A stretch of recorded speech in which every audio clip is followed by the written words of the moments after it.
Java programming आज से पढ़ने वाले जावा प्रोग्रामिंग क्या होता है, तो हम इसको लेवल वाइज बांटेंगे। फर्स्ट लेवल क्लियर होने पे आपके बेसिक कॉन्सेप्ट क्लियर हो जाएंगे। दूसरा लेवल जब क्लियर कर लेंगे तो लॉजिक बिल्डिंग क्लियर हो जाएगा। तो देखते हैं पहला लेवल क्या है। बेसिक लेवल जावा, ठीक है। तो इसको कंप्लीट करना है, जिसमें आपको बेसिक चैप्टर मिलेंगे, थ्योरी रहेगा तो आप प्रोग्रामिंग रहेगा। देन नेक्स्ट लेवल आएगा Java with problem solving question. Problem solving question क्यों? जैसे हम मैथ पढ़ते हैं, तो मैथ में जब तक आप क्वेश्चन नहीं लगाते तब तक आपका लॉजिक बिल्डिंग अच्छा नहीं होता है। उसे का प्रोग्रामिंग लैंग्वेज में क्वेश्चन सॉल्व करने पड़ेंगे आपको। तो इसके रेंज होगी 500 से 1000 रेंज होगी जो क्वेश्चन सॉल्व करेंगे। और ये क्वेश्चन आप सी, जावा, पाइथन किसी प्रोग्रामिंग लैंग्वेज क्वेश्चन सॉल्व कर सकते हैं। देन थर्ड लेवल होगा अपना डेटा स्ट्रक्चर्स एंड एल्गोरिथम। तो डेटा स्ट्रक्चर इंडिपेंडेंट टॉपिक भी बोल सकते हैं और इसको हम किसी प्रोग्रामिंग लैंग्वेज के थ्रू भी पढ़ते हैं। तो इसमें हम क्या करते हैं, कोई यदि आपका बहुत बड़ा प्रोजेक्ट है और उसके कोड करोड़ों में है, करोड़ों लाइन में है, तो यदि उसमें एक व्यक्ति को 1 मिनट लग रहा है और वही आप डेटा स्ट्रक्चर का यूज करें तो वही 1 मिनट, 1 सेकेंड या 2 मिनट, 2 सेकेंड, 3 सेकेंड के अंदर हो जाता है। तो डेटा स्ट्रक्चर टाइम कॉम्प्लेक्सिटी में बहुत ज्यादा काम आता है, कोड को ऑप्टिमाइज करने में काफी ज्यादा यूजफुल होता है। तो बड़े प्रोजेक्ट में डेटा स्ट्रक्चर रिक्वायर है, इसलिए जो जितनी भी बड़ी बड़ी कंपनियां हैं वो क्या करती है, डेटा स्ट्रक्चर रिक्वायर करती हैं। आपको प्रोग्रामिंग लैंग्वेज और डेटा स्ट्रक्चर आना ही चाहिए। देन लेवल 4, डेटा स्ट्रक्चर पढ़ने के बाद भी आपको लॉजिक बिल्डिंग तो खड़ी करनी होगी। तो उसके लिए क्या होगा, प्रॉब्लम सॉल्विंग क्वेश्चन करना होगा डेटा स्ट्रक्चर्स के। तो इसके 1000 से 2000 के क्वेश्चन बनेंगे और ये किसी लैंग्वेज में कर सकते हैं। देन लास्ट लेवल प्रोजेक्ट होगा, जिसमें हम कुछ प्रोजेक्ट्स बना रहे होंगे। और एक आखिरी लेवल होगा जिसमें आप खुद से प्रोजेक्ट बनाने की कोशिश करेंगे। तो रिवाइज कर लेते हैं कौन कौन लेवल है। पहला लेवल बेसिक जावा, दूसरा जावा के प्रॉब्लम सॉल्विंग क्वेश्चन सॉल्व करना है। थर्ड में डेटा स्ट्रक्चर के साथ जावा को पढ़ना है। फोर्थ में डेटा स्ट्रक्चर के प्रॉब्लम सॉल्विंग क्वेश्चन सॉल्व करने हैं। फिफ्थ में कुछ प्रोजेक्ट बना के देखना अपन को। देन 6 नंबर खुद के प्रोजेक्ट बनाने हैं, खुद की थिंकिंग को एक प्रोजेक्ट से डेवलप करना है। तो क्या होता है, जब हम प्रोग्रामिंग लैंग्वेज पढ़ लेते हैं दो चीज होती है, एक होती है कोडिंग, एक होती है थिंकिंग। आपके खुद के प्रोजेक्ट नहीं है तो प्रोग्रामिंग लैंग्वेज पढ़ेंगे तो आप दूसरे प्रोजेक्ट बना रहे होंगे और दूसरा कोई आपसे पैसे कमा रहा होगा। तो आपको एक लॉजिक के साथ खुद के प्रोजेक्ट भी बनाने आने चाहिए। तो ये खुद का होगा, इसका कोई लेक्चर नहीं बनेगा लेवल 6 का, ये आपको खुद की प्रैक्टिस करनी। तो वो लेवल फर्स्ट है बेसिक जावा प्रोग्रामिंग लैंग्वेज। तो इसके अंदर कौन कौन से टॉपिक पढ़ने वाले हैं, तो कुछ टॉपिक अभी मैंने और डालने हैं, कुछ आगे पीछे हो गए तो वो अपडेट हो जाएंगे वेबसाइट पे। तो पहला introduction to Java, keyword, variables and data types. Then operator पढ़ेंगे। Fourth number control statement, function, array, pointer, object oriented programming language, thread and multi thread, STL. तो ये कुछ टॉपिक्स हैं जो हम बेसिक जावा में पढ़ेंगे ही पढ़ेंगे, और भी टॉपिक पढ़ेंगे, मेन इनको पढ़ना ही पढ़ना है अपन को। देन जो लेवल सेकंड है, तो इसमें हम 500 से 1000 क्वेश्चन सॉल्व करेंगे। यहाँ पर 100 लिखा हुआ, तो मिनिमम मैक्सिमम 500 से 1000 क्वेश्चन आपको सॉल्व करना है लॉजिक बिल्डिंग के लिए। देन लेवल थर्ड आया था अपना डेटा स्ट्रक्चर्स एंड एल्गोरिथम। तो डेटा स्ट्रक्चर्स एंड एल्गोरिथम में क्या करेंगे, डेटा स्ट्रक्चर्स एंड एल्गोरिथम पढ़ेंगे क्या होता है। फिर डेटा स्ट्रक्चर्स के टाइप्स होते हैं जिसको हम स्टैक, क्यू, लिंक लिस्ट कहते हैं, इसको पढ़ेंगे जो मोस्ट इंपॉर्टेंट है। फिर algorithm, algorithm analyse, design of algorithm के recursive, brute force, divide and conquer algorithms है, उनको पढ़ेंगे। तो यहाँ पर बात करते हैं डेटा स्ट्रक्चर्स एल्गोरिथम में। डेटा स्ट्रक्चर क्या है, किसी भी डेटा को स्ट्रक्चर्स फॉर्म में, मैनी स्ट्रक्चर्स फॉर्म में स्टोर करना, ऑर्गेनाइज करना, डेटा स्ट्रक्चर्स कहलाता है। और एल्गोरिथम क्या होता है, algorithm is step by step process to solve the problem. किसी प्रॉब्लम को स्टेप बाय स्टेप सॉल्व करना एक एल्गोरिथम कहलाता है। देन एसिम्प्टोटिक नोटेशन, जहां पर हम पढ़ेंगे टाइम कॉम्प्लेक्सिटी। फिर ट्री पढ़ेंगे, binary tree, binary search tree, evil spanning tree. फिर इसके बाद नेक्स्ट चैप्टर होगा graph, searching and sorting and hash function. तो ये कुछ चैप्टर रहेंगे डेटा स्ट्रक्चर्स एंड एल्गोरिथम के। अब नेक्स्ट चैप्टर की बात किया जाए, नेक्स्ट लेवल, तो ये इसके प्रॉब्लम सॉल्विंग क्वेश्चंस आ जाएगा। तो 1000 से 2000 क्वेश्चन जावा के सॉल्व करेंगे। यहाँ पर सिलिका और मिसप्रिंट, तो यहाँ जावा के क्वेश्चन सॉल्व कर रहे होंगे। देन आखिरी लेवल होगा प्रोजेक्ट का, जहाँ पर हम प्रोजेक्ट डेवलप कर रहे होंगे, 2 से 3 प्रोजेक्ट बना रहे होंगे अच्छे।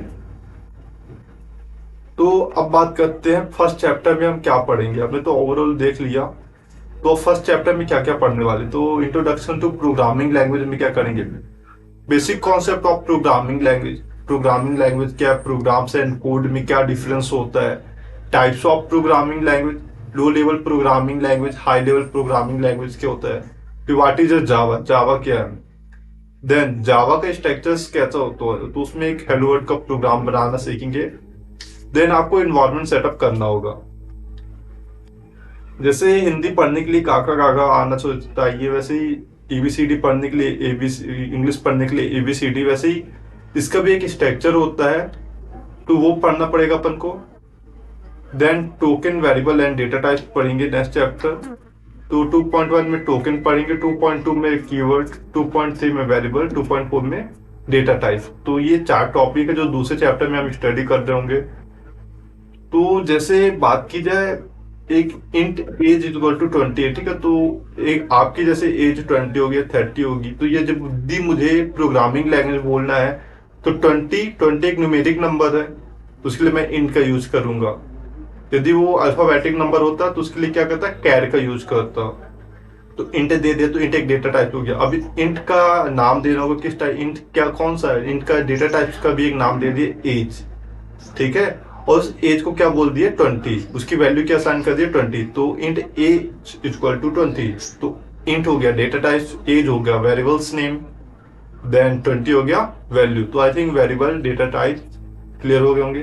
अब कीवर्ड क्या होता है, keyword is a pre defined word, programming language में कुछ वर्ड पहले से डिफाइंड है, इंट पहले से डिफाइंड है, आप इसको किसी और वर्ड की तरह यूज नहीं कर सकते, इंट के जो डेटा टाइप्स को डिक्लेयर करने के लिए यूज होगा।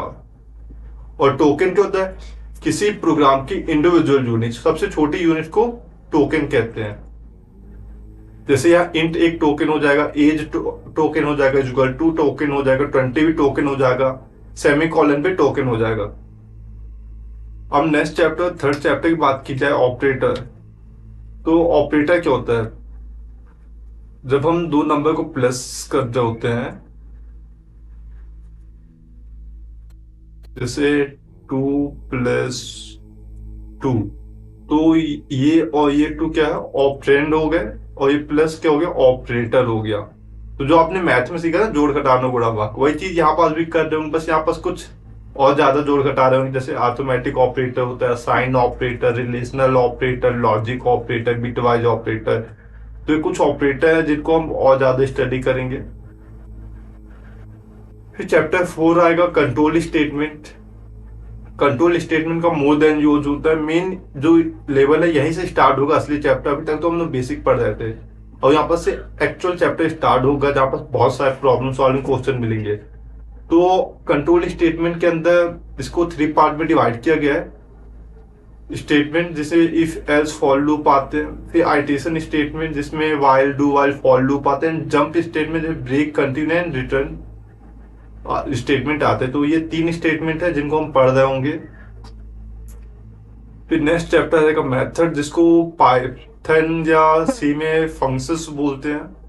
तो फंक्शन को कैसे क्रिएट करते हैं, उसमें एक्सेस मॉडिफायर क्या होता है, रिटर्न क्या होता है, types and parameter, header method क्या होता है, बॉडी क्या होता है इसका, ये सारी चीजें देखेंगे। फिर जो एक्सेस मॉडिफायर होता है, पब्लिक, प्राइवेट, प्रोटेक्टेड, डिफॉल्ट भी होता है, उसको ही जानेंगे। तो जैसे एक फंक्शंस है, इंट एड, इंट ए, इंट बी, फिर ब्रैकेट ओपन किए, रिटर्न a+b। तो ये फंक्शन मेन काम क्या कर रहा है, a+b को जोड़ने का काम करने का एक फंक्शन बनाया अपन। तो उस फंक्शन का नाम दे दिए ऐड, ऐड नाम का एक फंक्शन बनाया, वहां इंट नाम, इंट यूज करके रिटर्न टाइप दे दिए। पैरामीटर क्या हो गया, इंट ए इंट बी पैरामीटर हो गया। और जो मेन लॉजिक है a+b, जो हमको डेवलप करना है, लॉजिक बिल्डिंग करना है, वो क्या है a+b, तो रिटर्न a+b हो गया। तो आई थिंक फंक्शन हल्का फुल्का क्लियर हो गया होगा। अब नेक्स्ट चैप्टर नेक्स्ट बात की जाए, एरे एंड पॉइंटर। तो एरे क्या होता है, एरे सिमिलर टाइप के डेटा टाइप्स होते हैं। एंड पॉइंटर क्या होता है, पॉइंटर एक वेरिएबल दूसरे वेरिएबल का एड्रेस स्टोर करके रखता है, उसे हम पॉइंटर कहते हैं। और जो एरे होता है उसको 3 टाइप होता है, 1 डायमेंशन एरे जिसमें लेंथ होता है, ठीक है, ओनली। फिर 2 डायमेंशन एरे जिसमें लेंथ एंड विड्थ भी होती है। फिर 3 डायमेंशन एरे जिसमें लेंथ, विड्थ और हाइट तीनों चीजें होती हैं। अब जैसे पॉइंटर की बात की जाए तो ये दो पॉइंटर, जैसे इस ए हो गया, ये बी हो गया, ठीक है। तो इसका एड्रेस ये स्टोर करके के रखेगा, तो इसके आगे वाला कोई वो पॉइंटर है तो उसका एड्रेस ये स्टोर कर लेगा। इस तरीके से एक दूसरे का एड्रेस स्टोर करके रखते हैं pointer. Then object oriented programming language, ये थोड़ा एडवांस टॉपिक आ गया। तो यहाँ पास ऑब्जेक्ट एंड क्लास क्या होते हैं। ऑब्जेक्ट ओरिएंटेड के चार कॉन्सेप्ट होते हैं मेजर, जिसके अंदर इनकैप्सुलेशन, पॉलीमॉर्फिज्म, अब्स्ट्रक्शन, अब्स्ट्रैक्शन आता है। तो ये चार चीजें पढ़ेंगे। इनहेरिटेंस क्या होता है, पॉलीमॉर्फिज्म क्या होता है, इनकैप्सुलेशन क्या होता है, अब्स्ट्रैक्शन क्या होता है। देन नेक्स्ट चैप्टर की बात की जाए थ्रेड और मल्टी थ्रेड क्या होता है, तो थ्रेड की लाइफ साइकिल देखेंगे। एप्लेट क्या होता है। देन एचटीएल आ जाएगा, जेडीबीसी, जावा डेटाबेस कनेक्टिविटी। तो इसके अंदर JDBC driver, component and database बनाने की कोशिश करेंगे। तो वो ये बेसिक चैप्टर थे जो आपको पढ़ाए जाने हैं।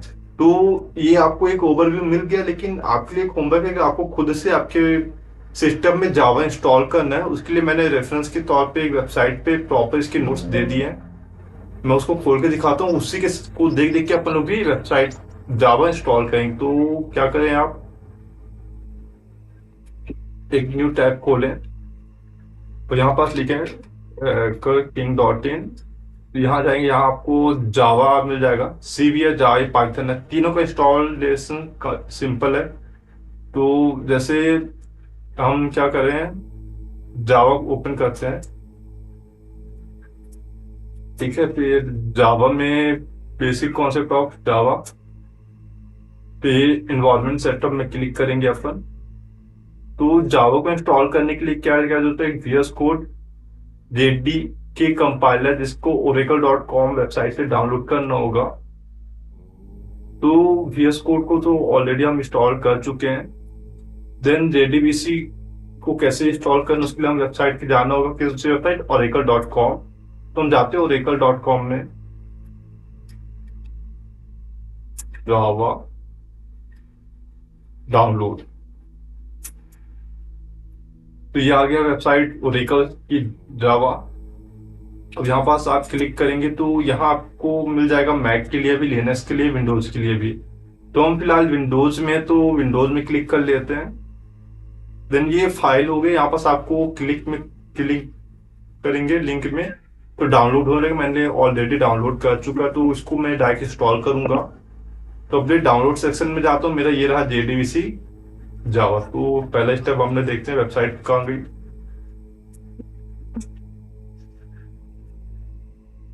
तो VS कोड तो इंस्टॉल हो चुका है। स्टेप 1 हमने ओरेकल पे चलेगा, यह लिंक थी, लिंक में क्लिक कर लिया, ये इंस्टॉल भी हो गया, ठीक है। अपन यहाँ पास पहुंच गया। मैं इसको साइड में करता हूँ। अब इसके इंस्ट्रक्शन को देख देख के हम इंस्टॉल भी कर सकते हैं वन बाय वन। तो नेक्स्ट में क्लिक किए, ये आ गया। अब हमें सिर्फ नेक्स्ट नेक्स्ट नेक्स्ट में क्लिक करते जाना है।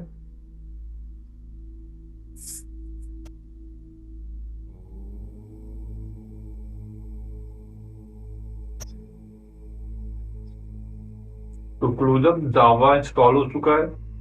वो कहाँ हुआ होगा, यहाँ जाएंगे, फिर कहाँ जाएंगे, प्रोग्राम फाइल में जाएंगे,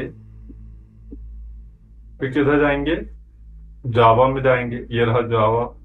जावा JDK में जाएंगे, चलिए JDK में चले गए, और ये बिन में। तो यहाँ पास अपनी जावा इंस्टॉल है, ठीक है। तो सारी प्रोसेस कंप्लीट हो चुकी है। तो अब इस सेक्शन को क्या करना है, हमें सिलेक्ट करना है, Ctrl+C कर लेना है, कॉपी कर लेना है, क्योंकि आपको इन्वायरमेंट सेटअप करना है अब, ठीक है। जब हमने इस पाथ को कॉपी कर लिया, इसके बाद क्या करना है, अपन को सिस्टम में जाना है, एडिट और सिस्टम इन्वायरमेंट वेरिएबल तो सर्च करना। तो चलिए हम सर्च करते हैं, विंडोज बटन मैंने प्रेस किया, यहाँ पर लिखता हूँ इन्वायरमेंट वेरिएबल, ये आ गया। मैंने इसको क्लिक कर लिया, ठीक है। ये मेरा ओपन हो चुका है, आपको ये ओपन हो जाएगा। तो यहाँ एडिट में क्लिक करेंगे, इन्वायरमेंट वेरिएबल में हमने क्लिक कर लिया।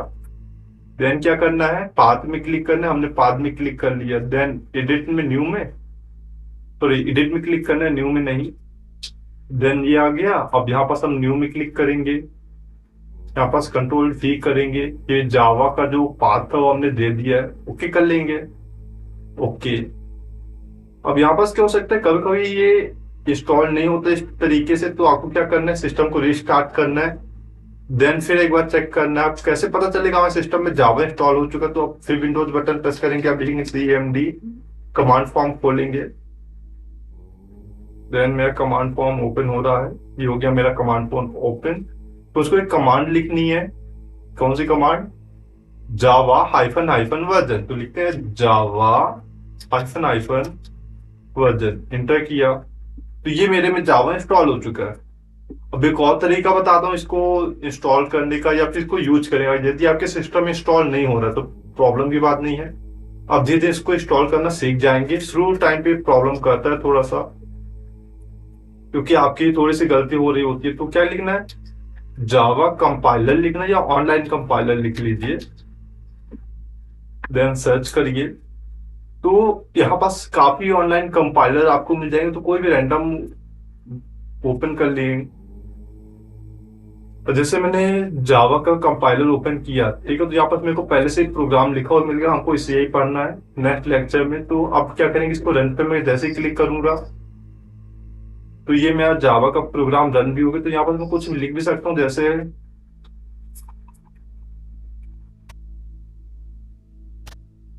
हेलो गुड मॉर्निंग, तो इसे कॉपी किए, नीचे पेस्ट किए, यहाँ लिख दिए अपन शुभम, ठीक है, देन रन किया तो गया हेलो गुड मॉर्निंग शुभम। अब ऐसे ही आपको यहाँ पर ये रहा अपना पाइथन, पाइथन कहाँ गया, ये रहा पाइथन। अब पाइथन में यहाँ साइड से कोडिंग कर सकते हैं, C++ में कोडिंग कर सकते हो। आई थिंक आपको ये लेक्चर समझ में आया होगा, तो जिस समझ में नहीं आया तो ये सिर्फ ओवरव्यू। तो यहाँ आपको टास्क ये है कि आपको इन्वायरमेंट वेरिएबल सेट करना है, पाइथन को अपने सिस्टम में इंस्टॉल करना है, जावा सी पाइथन को, जावा सी पाइथन तीनों प्रोसेस सेम है। आपको फिर यहाँ पर क्लिक करना है, जैसे आपने यहाँ पास गए थे वैसे ही पाइथन पे चले गए, फिर पाइथन में क्लिक किए, देन इन्वायरमेंट वेरिएबल पे चले जाएंगे तो आपको यहाँ पाइथन का ही मिल जाएगा। और यदि सी भी करना है तो सी के लिए क्या करना है आपको, ये सी में क्लिक किए, यहाँ पास क्लिक किए, देन इन्वायरमेंट सेटअप में क्लिक किए, तो वही प्रोसेस यहाँ पास, आधी ज्यादा प्रोसेस सेम है। तो अब यहाँ पास से सी जावा पाइथन तीनों सिस्टम में इंस्टॉल करिए, और मुझे कमेंट में बताइए किसका इंस्टॉल हुआ किसका नहीं हुआ, क्या प्रॉब्लम आई वो भी बताइए, तो इसको सॉल्व कर पाएगा।